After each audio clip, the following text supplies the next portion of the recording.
እስካሁን በይፋ ስራ ያልጀመረው መሶብ የሚባል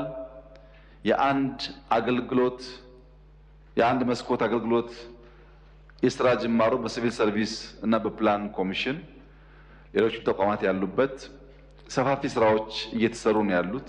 ምናልባት አንድ ወር ተኩል ጊዜ ውስጥ በይፋ ስራ እንደሚጀምር ይጠበቃል። መሶብ የተሰኘው በሀገራችን ባህል በመሶብ እንጀራ፣ ልዩ ልዩ ወጦች የሚቀርቡበት ባህል ስላለ ከአንድ ቦታ አሁን የሚጀምረው ብቻ ለ8 ሚኒስትሪ እና ከ20 በላይ ሰርቪስ ነው።